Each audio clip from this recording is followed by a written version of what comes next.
Welcome to the Gut Girl Podcast. All right, so everywhere that you turn, it does feel like someone's got an opinion about how to look after your mental health, whether it's therapy, medication, Western medicine, Eastern medicine, supplements.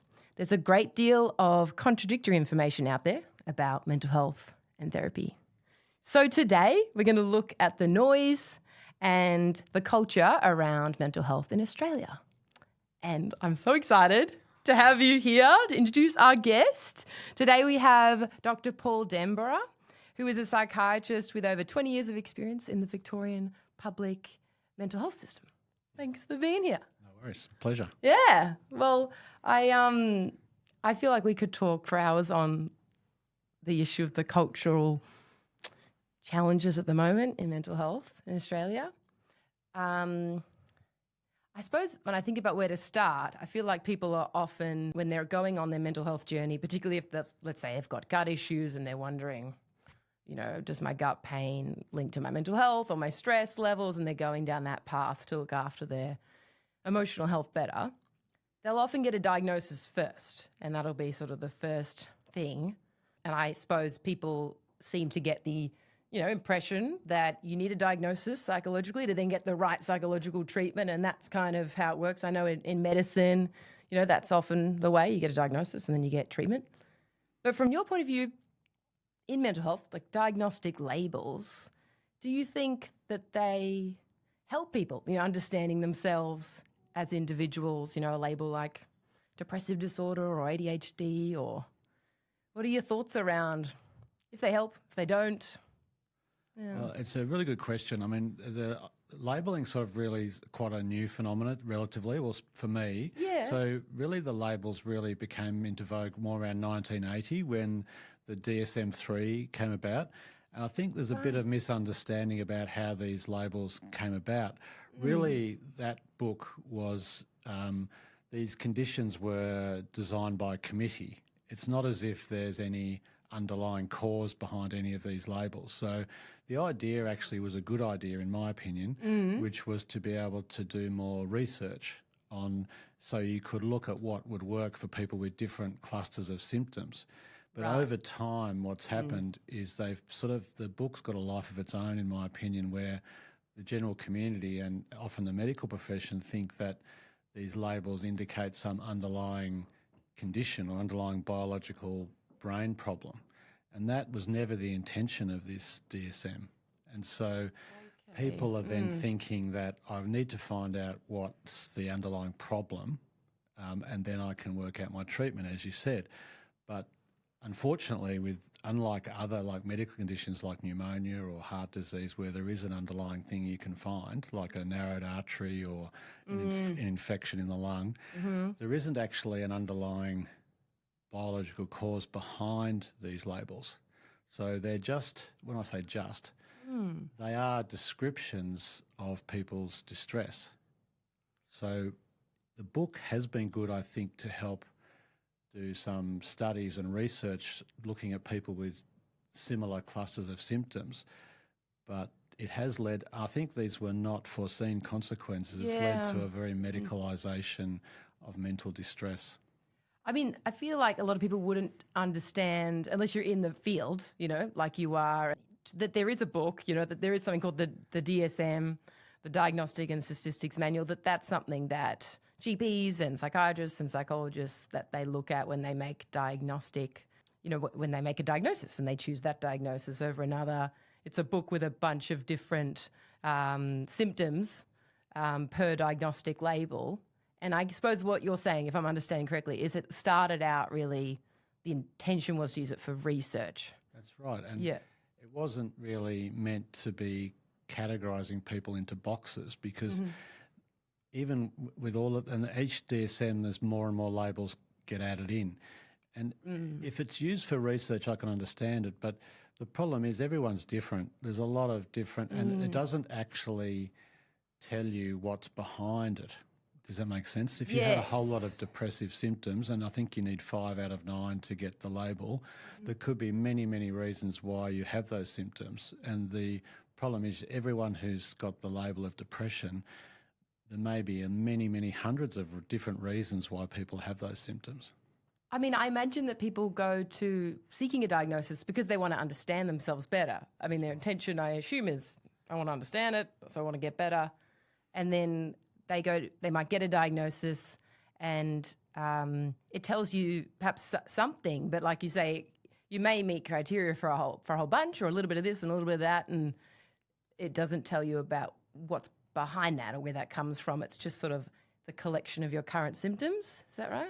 Yeah, and look, that's true. What you're saying is true. So, but the problem is there can be unintended consequences of that, because you may think then that the problems are something in you or out of your control, that you're more like it's happening to you rather than you have some control over it, or you don't necessarily have to understand what's behind it.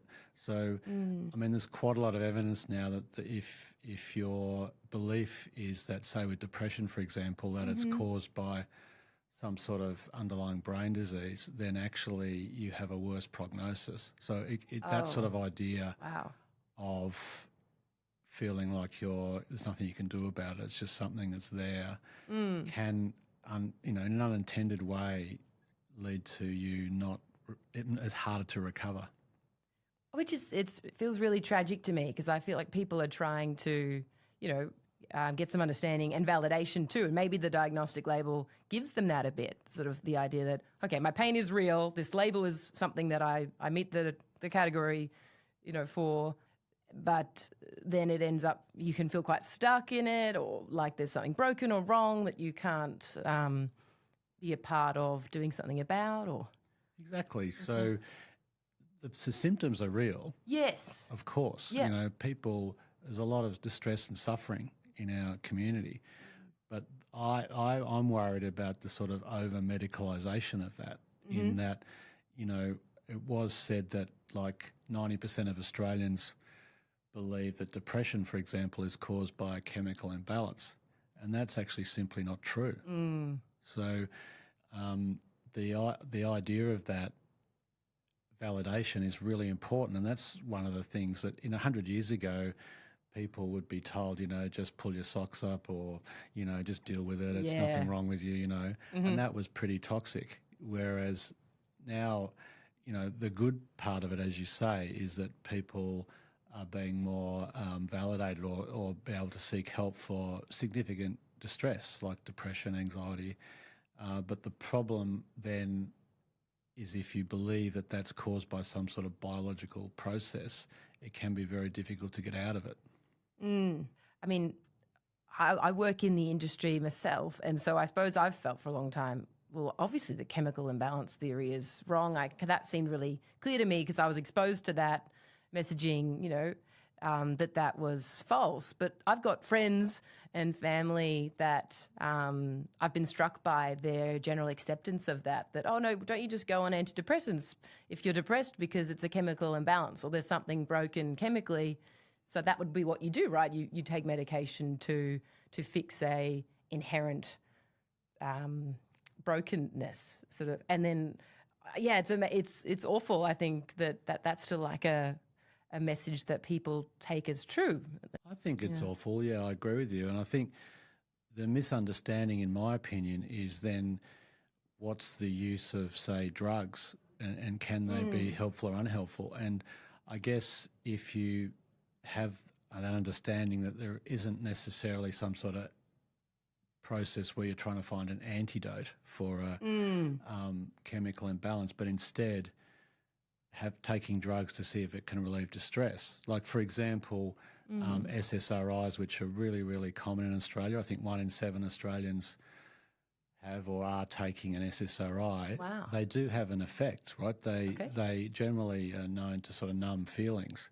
Right. So numbing feelings can be good, if you're really distressed. Yeah. So it's not that it's necessarily bad, but if you take it as if it's treating something underlying, then you're scared to come off it, and then you're thinking, say you do feel a bit better from having your feelings numbed, then you feel like then you need to take that for a long time rather than understanding that drug has a drug effect like other drugs, and that can be good or bad.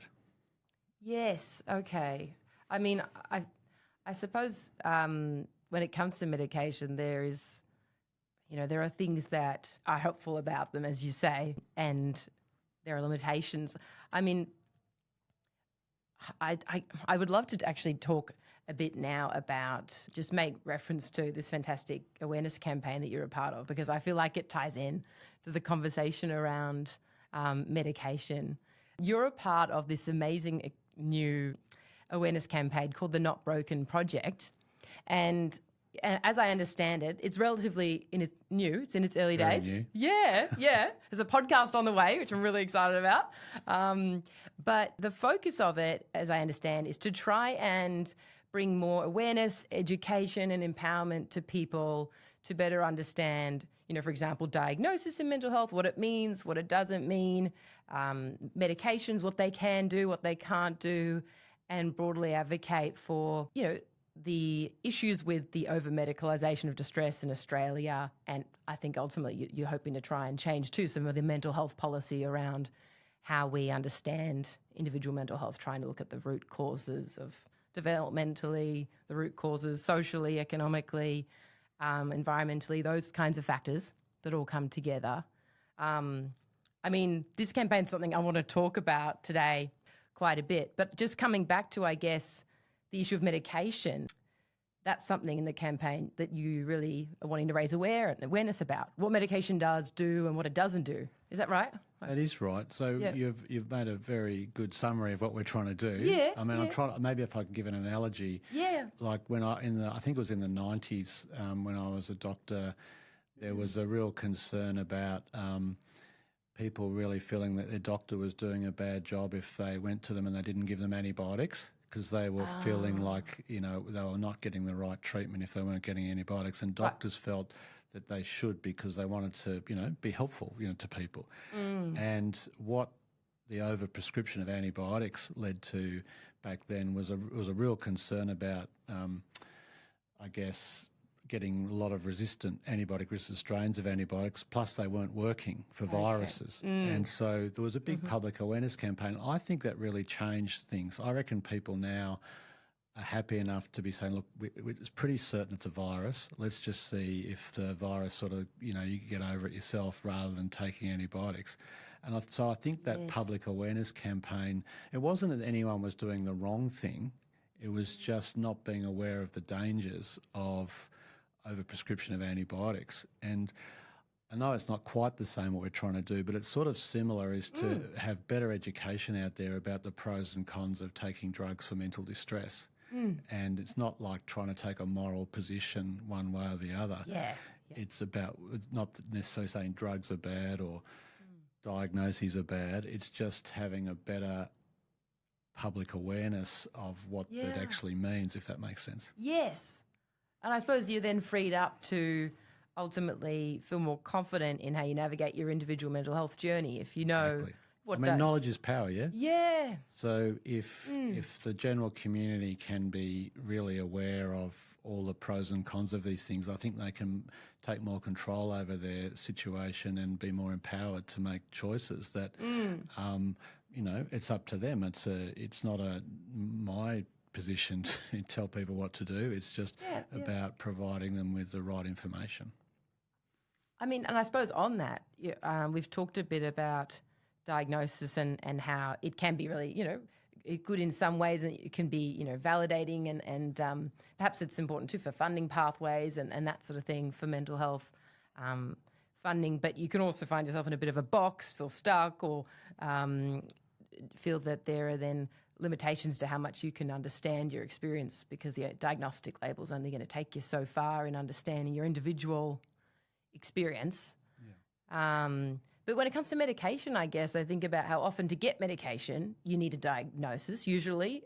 Is that the case? It is the case, and that's where it's tricky, because look, I'm not going to say anything against the PBS, because I think that our system of subsidising certain drugs and not others is probably the best in the world. But it does hinge on diagnosis, because otherwise the drug budget or pharmacy budget can get out of control Okay, unless that there's makes some sense. sort of regulation of it, which I think the Australian system is amazing. So Yeah. the downside of that, like there's always two sides to a coin, right? So, Yep. but it does mean that you're only supposed to take certain drugs for certain diagnoses. So it does promote some sort of ethical challenges, but Yeah. I haven't necessarily dreamed up a better system. So, do you know what I mean? So, Yeah. But it is, you're right.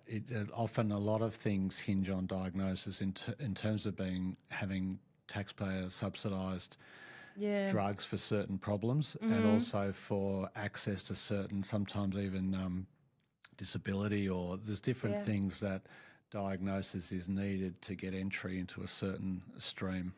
Which is tricky. And then I suppose, if your average person goes into, the GP or maybe the psychiatrist and says, hey, I'm depressed, or I'm really anxious, or I've got ADHD or something like that.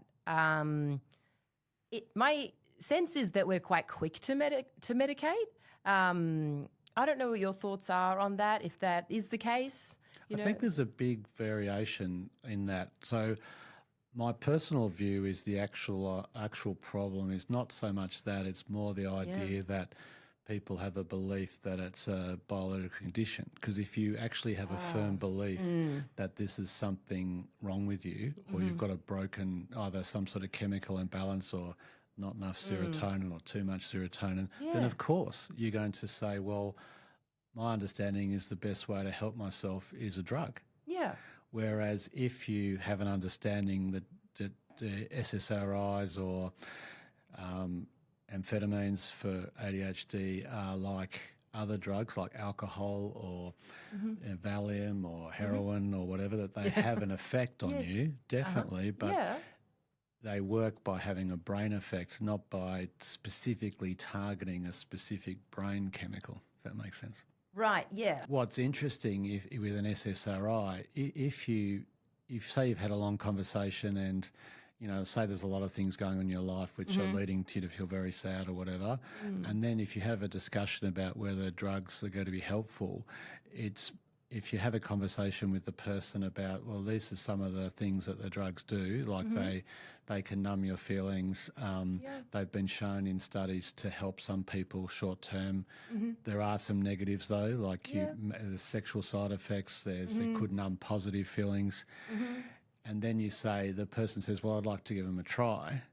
Then you can say, okay, why don't give it a try? And then if it works, great. And if it doesn't, stop it. And also means that some people can feel guilty, actually. If, say, the doctor says to them, I think you've got depression, you need an antidepressant, and they say, well, I don't want to, it's almost like they're being rebellious or something, like you're going against, what doctors advise, which still in our society, I think there's a lot of trust of doctors, and so you feel like, well, maybe I'm doing the wrong thing. If the doctor's very definitive about you've got this underlying issue and you need to take this, I think that can lead to a lot of problems. Absolutely. And then I suppose I'm thinking about the person that goes in and then tries the antidepressants, and then that one doesn't work very well, let's say. They end up trying another one, or maybe that one does nothing or makes them a bit worse, whatever it does, has some side effects. Or I worry that then the patient then thinks, is there something wrong with me? Correct. that hasn't worked? Okay. I think that's the biggest. I mean, there's plenty of side effects of SSRIs, but I actually think that's the biggest one. Right. Why isn't it working on me? Something wrong with me? Have I got some specially bad case of this? Or do you know what I mean? It does happen, and it's really sad because, as I say, the evidence is that these drugs do affect the brain. In fact, they affect the whole body. Speaking to your podcast, which is about mind gut, I mean, the drugs don't just target the brain; they target the whole body. So, there are. It's a significant decision to make, I think. But I think it's okay if you understand that, look, if it helps, it's great. If it doesn't, it doesn't. Well, what have you lost in a way? Yes. I mean, I guess if you go into it with that understanding that this might work in these ways over here, and if it doesn't work, this is why, understanding that you're not the problem if it doesn't work, I guess that mitigates that risk of feeling. Find drinking alcohol in small amounts really lovely, and some people don't want to drink at all. No one judges them for that. Yes. Do you know what I mean? Like it has different effects on different people. And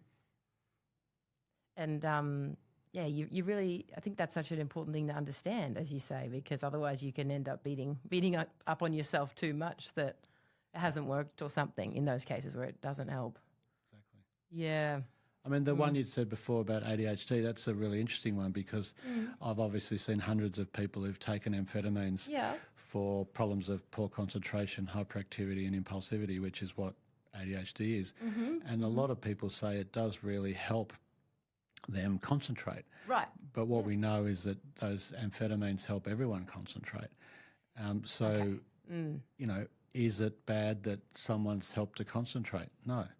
But is it bad that they feel like there's something wrong with them in their brain and they need this to be able to concentrate? I think that's a different sort of, I know it's a bit nuanced and a bit semantics, but I think it's a big difference. Because a lot of people with ADHD, I think they do think that there's a chemical problem, again, similar to a depressive kind of experience, that there's a chemical imbalance or thing that in their head that needs chemical correcting from a medication point of view. So that's not the case that we understand it. Is that right? There's no proven chemical imbalance, but there's no difference in brain scans or there's no blood test for it. So we're really just going on the experience of the drug helps people concentrate. And I think most people would say that it does. I mean, it doesn't for everybody, but for quite a few people, I think it does help them concentrate. And some people even think it really improves the quality of life, right? So it's not about that. And, you know, it's really not, I don't think anyway. But it also does have significant negative effects. So for teenage girls in particular, it's an appetite suppressant. So at that risky stage for eating disorders, that can be really dangerous to take amphetamines. And I've seen a lot of people who their journey on anorexia started by amphetamines. There are increasing, because there's so many more amphetamines prescribed in our society, there's an increase in incidence of people presenting with psychosis caused by the amphetamines. So they're not completely harmless drugs in my experience.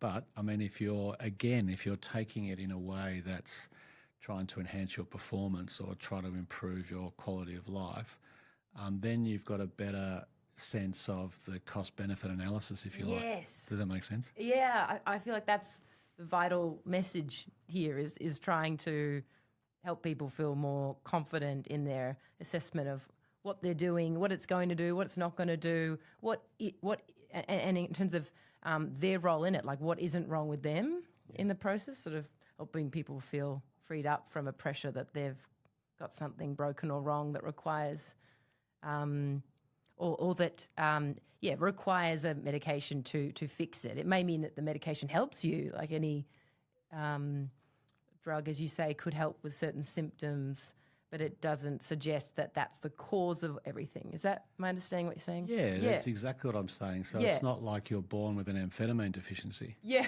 You know, I mean, I'm saying that sounds a bit flippant. Yeah, but that's helpful. It's like, but there are people, you know, and I sat in my son's prep class, you know, and there was three boys who couldn't sit down at all, right? So, and for whatever reason, you know, they might, I mean, I know one of them was having some really stressful times at home, but maybe there was another kid who wasn't, and it's just that was the way they were at that age. So, you know, you could say that maybe amphetamines might have could help those kids be able to sit in the class more.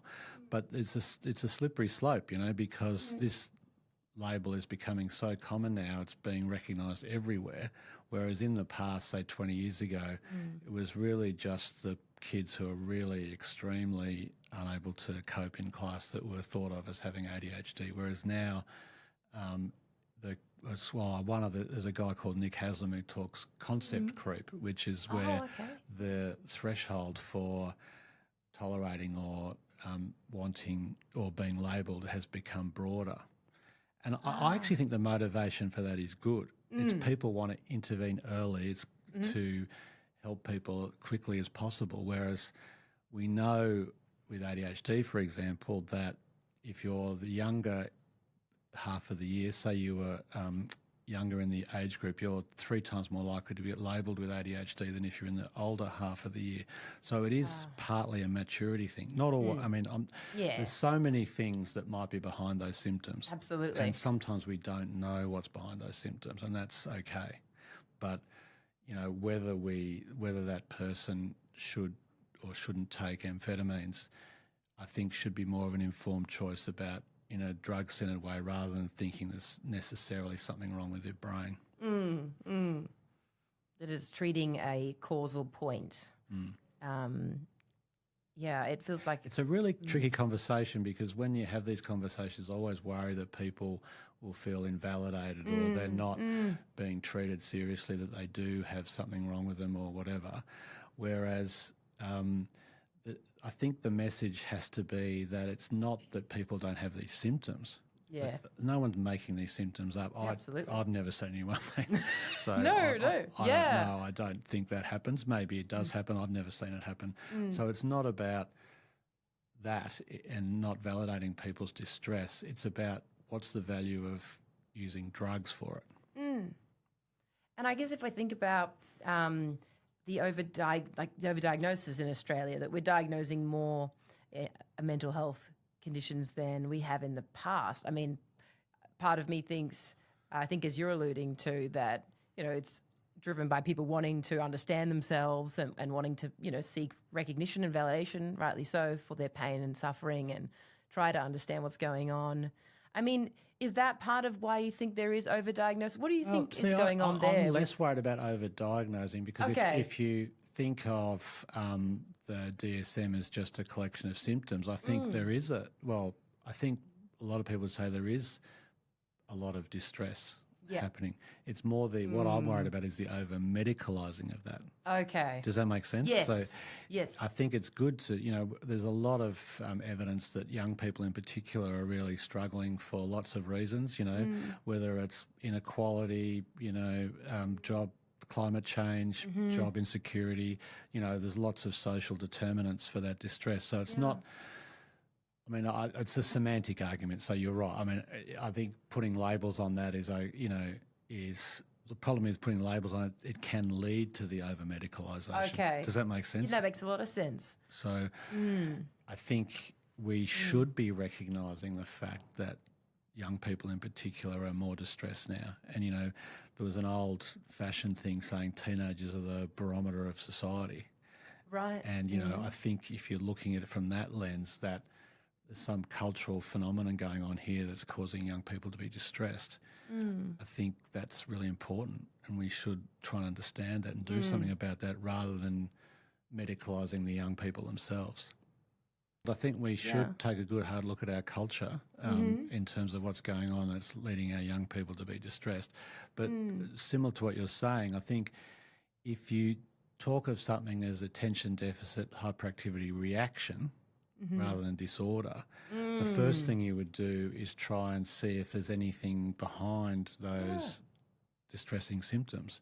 And look, and often there is, but sometimes there isn't, and that's okay. But it's really important to, rather than jumping straight in and saying you've got ADHD or something as a biological condition and then the treatment for that is amphetamines, I don't think that's good medicine. I think it's about trying to see if there anything that's behind the symptoms.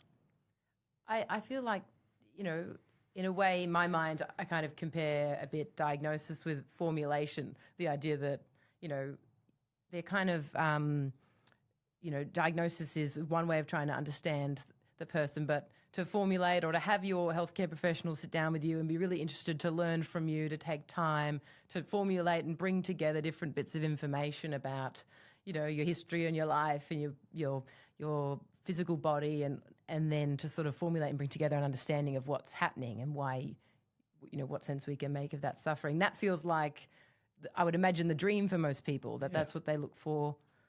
I think so. So right? I totally agree with you. So, and you're doing it with the person. So, acknowledging that you, for example, would know about yourself better than I would, but you're using my knowledge of seeing lots of people with similar problems to you, your knowledge of yourself as a person, and then combining the two.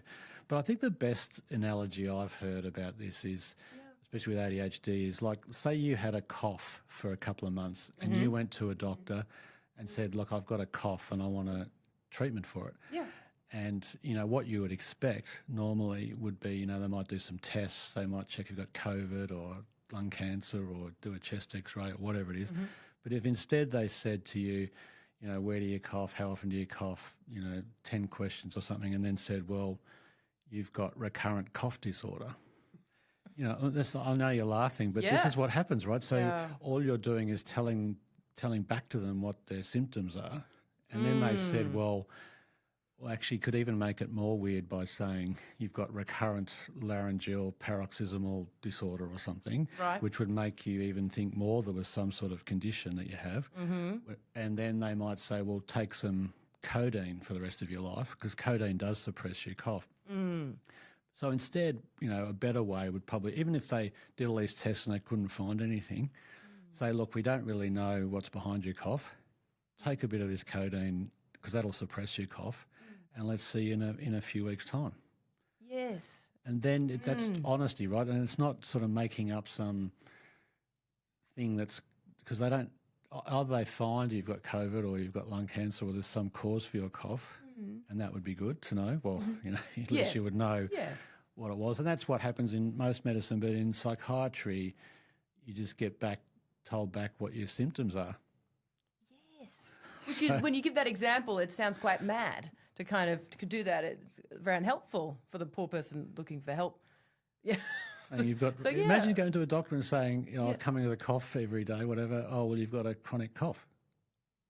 Like, that's weird. Yes, and then take this to suppress your cough forever, rather than, like you say, you want that honesty for the doctor or the psychiatrist to be able to say, look, even if we don't have the answers right now, I'm willing to sit with you in this mess of not knowing. Here's something to symptom manage at the moment. You can take this for, this amount of time, or, you're able to choose how long you take that for, but we're going to keep working together, meeting periodically to try and make sense of your struggle. Yeah, wouldn't you? And a bit like what you're saying, if you came with a cough, like your example of distress, you would, formulation is a good name for it, but you would try and understand the reasons why, or understand what was behind the distress. Whereas in medicine with a cough, it's probably more blood tests and physical things. But no, you would take a history though, as well.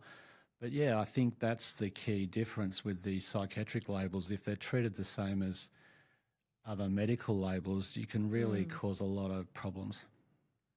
And then I suppose the labels sometimes, getting a bit caught up with the labels, it feels like it sometimes undermines a little bit unintentionally people's freedom to go to a therapist. I wonder what your thoughts are on this, but I guess if you're stressed, you're going through a stressful period in your life, and you may well feel that talking to someone like a therapist, a psychologist, psychiatrist in that time would be helpful.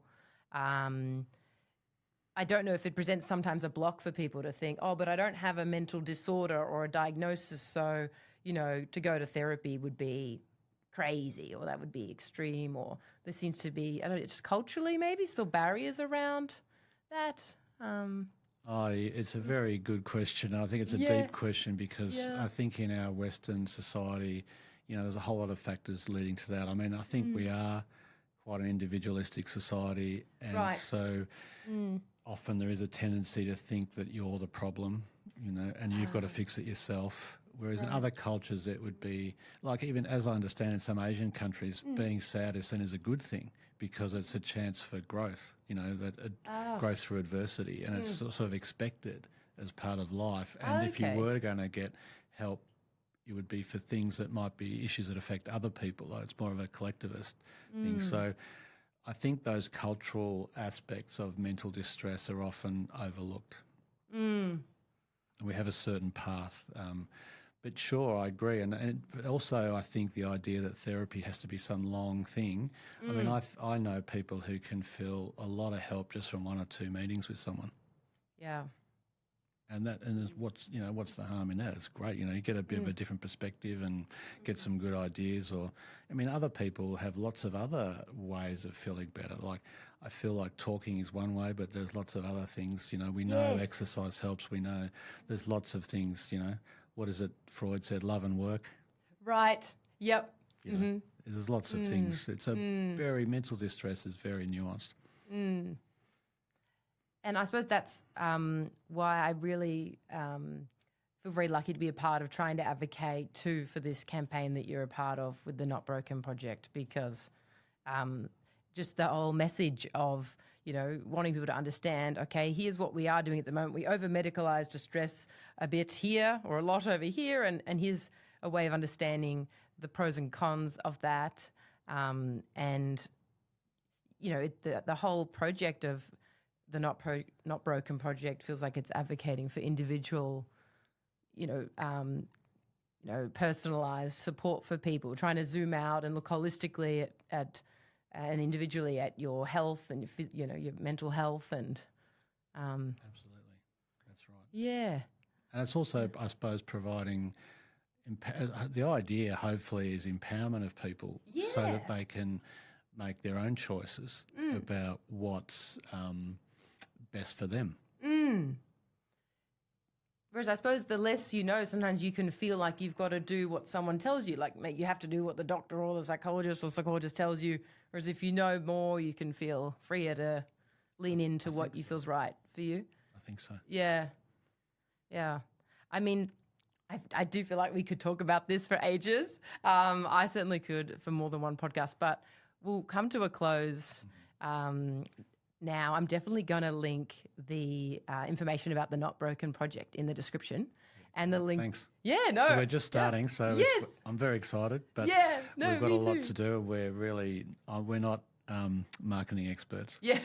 That's for sure. No, absolutely. Well, I'll put that link in there. There could well be a podcast by the time this launches, so I'll put the link for the Not Broken Project podcast as well.